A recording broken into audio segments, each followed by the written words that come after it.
everyone. This is Faith at Faith and Books. How are you doing?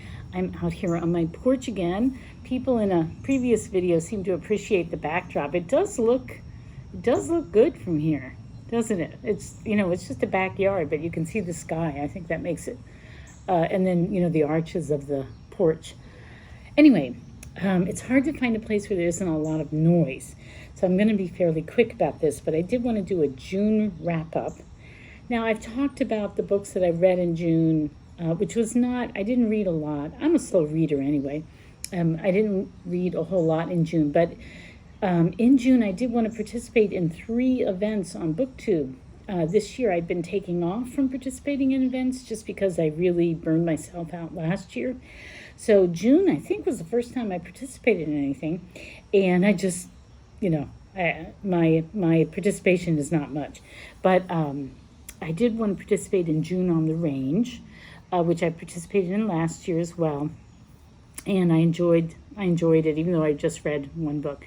My reading really slows down in June, and it's already slow.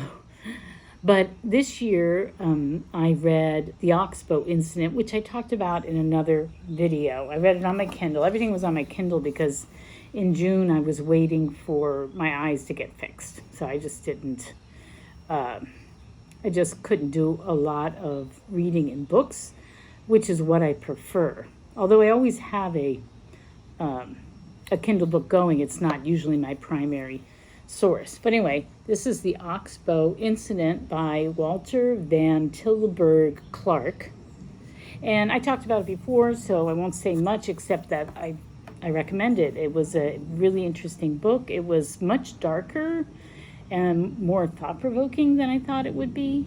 I thought it was well written. I do think that sometimes the author, when he got philosophical, it is kind of a philosophical book, he would just sort of put words in the mouth of characters, and sometimes to me it didn't seem that authentic to the character himself.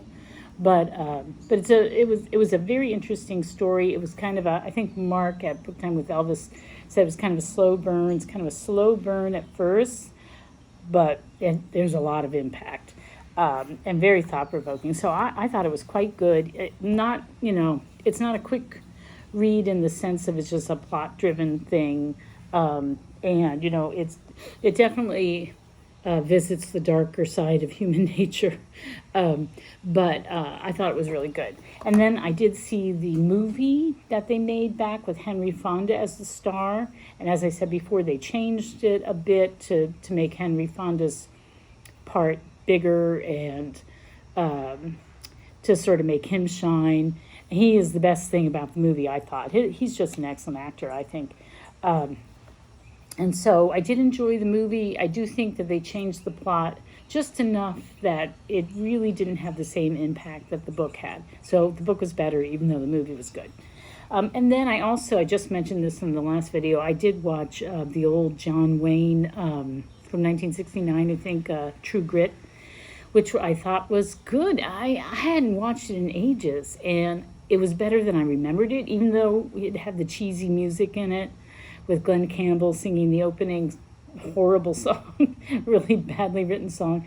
And I do think that the girl who played Maddie, the costuming was just different. They weren't very authentic. Her hair was always shiny clean, even though they'd been camping for days, and it wasn't authentic in that way. But it was a good movie. I enjoyed it. I thought it was better than I remembered. I know a few years ago, my husband and I tried to watch the new one with Jeff Bridges, and we did not like it. We did not like. It was too realistic, and we could not understand anything that Jeff Bridges said. We just found it really annoying. So that one didn't work for us, even though probably the cinematography is better. It just didn't carry the movie for us. So anyway, so that was my June on the Range contribution. And then I also wanted to participate in Summer of Sport, which you have the whole summer to do that, but I decided to do it in June. And I read, and this is a book I really want to talk about because it was a 5-star read. I have a new hero, and his name is Arthur Ashe. and he was just a wonderful human being, and I hope the world doesn't forget about him because he was such a great person. Oh, here comes the lawn care people. It's going to be too noisy. We'll see. Anyway, I read Days of Grace. Oh my goodness. Okay, let me stop. Okay, here I am. So the lawnmower behind our backyard, there's a pond there. It's like I don't know, it's like a public space for the housing development behind us. And they had started up their big lawnmowers, so I wasn't going to be able to continue recording on the porch. So I went into my husband and I complained. I said, "What? There's no quiet place in this house," because my grandson is there and he's got a friend over and they're playing on their VR. They're playing Gorilla Tag, and they are so loud that there's no place in the house to record without hearing these two boys shrieking. And my husband was in the study trying to work. So anyway, so he said, "Why don't you just get in the car?" And so here I am. So I was talking about Days of Grace by Arthur Ashe. So Arthur Ashe, if you don't know, was I guess the first African-American tennis player to win Wimbledon, and he was a great tennis player. And he died of AIDS at age 49 in 1993. And he's writing this memoir as he's dying. So apparently he wrote 2 other memoirs, which I don't even know if they're still in publication. But this is the 3rd one, and he starts off with when he got AIDS. And he got it from a blood transfusion. So in his family, there was a genetic problem with heart disease. In fact, his mother died in her 20s when he was only 7 years old from heart disease. And so even though he was this incredible athlete who, had trained in tennis all his life, he had a heart attack maybe in his 30s. And he had to have a quadruple bypass. And then a few years later, he had another heart attack and he had to have a double bypass. And it was when he had that double bypass that he was given tainted blood. And this was right before they figured out how to test for AIDS in blood. And so he was one of those unlucky people who got this blood and then got this fatal condition. And this was before I think it's still not cured, but they can control it really well now. But this was in the early days. So he's writing this book. He starts with that when he has to announce, when rumors are going around, and he has a friend who's a reporter for USA Today, which does USA Today even exist anymore? Who says, we want to report on this, and he doesn't know what to do, and then he decides he has to do a press conference and tell everybody he's got AIDS.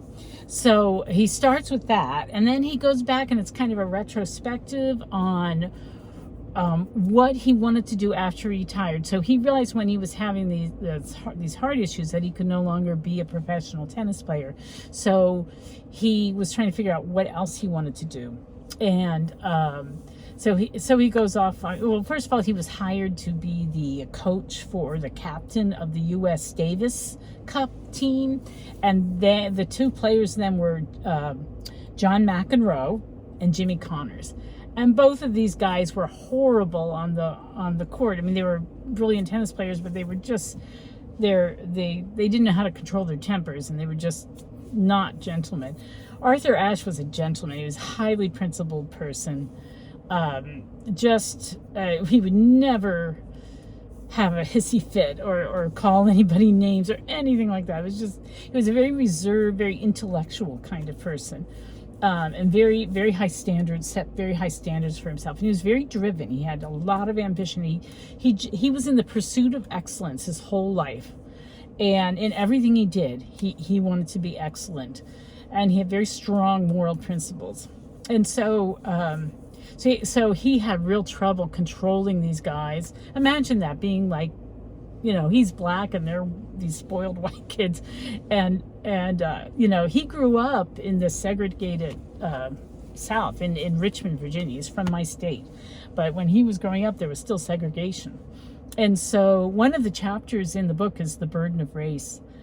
He's so nuanced and intelligent and thinking things through, because he really he really saw himself as a citizen of the world, and he really didn't want to see things in terms of race, but it was forced on him by society, and he resented it. And so that was a very interesting chapter for me.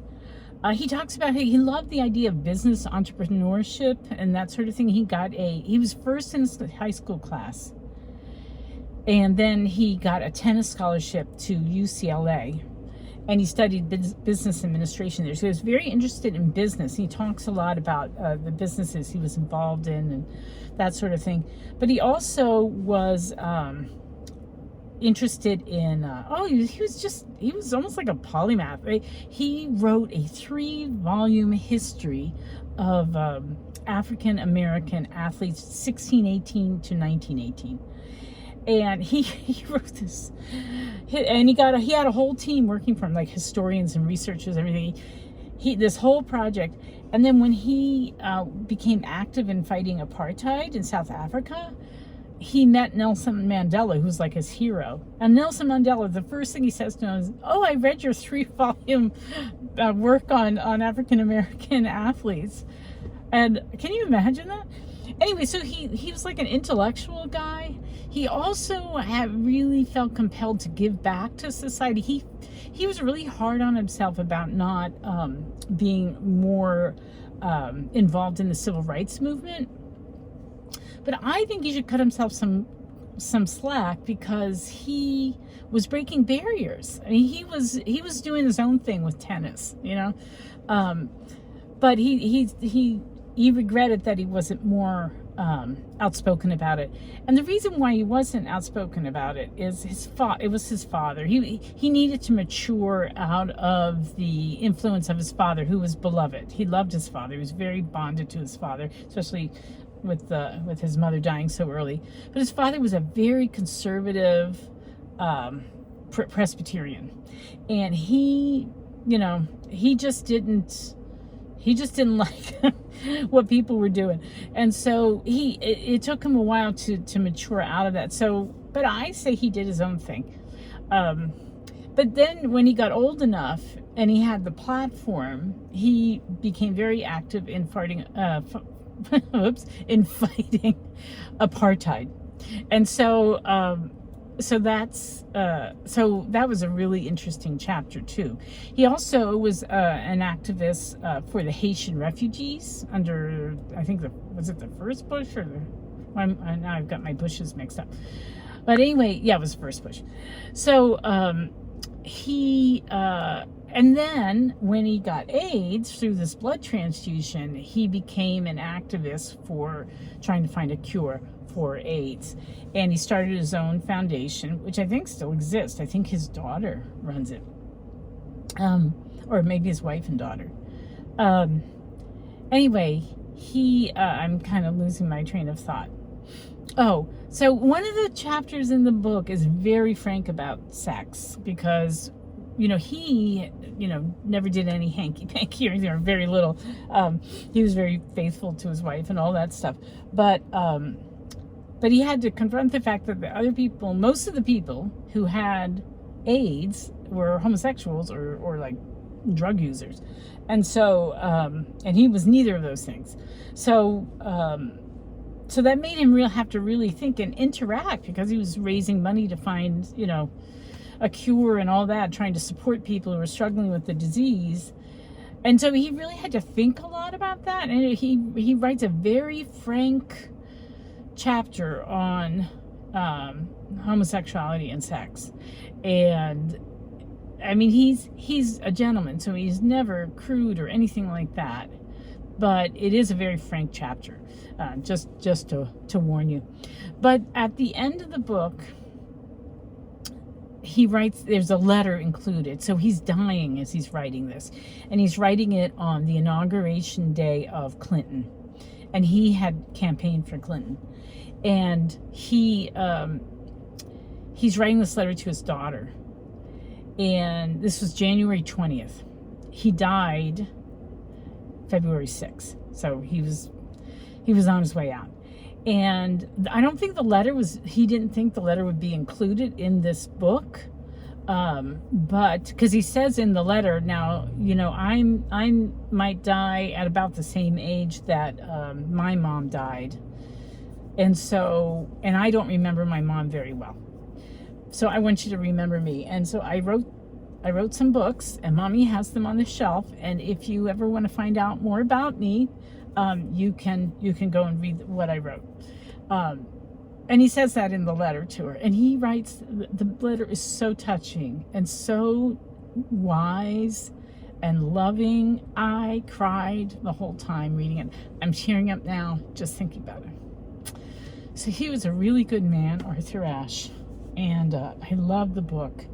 And I thought, I'm really glad I read it. I'm really glad I learned about him. Because I had heard, I'm, from Virginia, and I hear about him. You hear his name bandied about. They have an Arthur Ashe Boulevard, I think. And I think he was the first person to lay in state in the Virginia Capitol since, like, the Civil War or something. Yeah. So he was a big deal. And Wimbledon is going on right now. I just watched some Wimbledon because has inspired me to watch tennis. Anyway, I love Arthur Ashe. And what a great human being.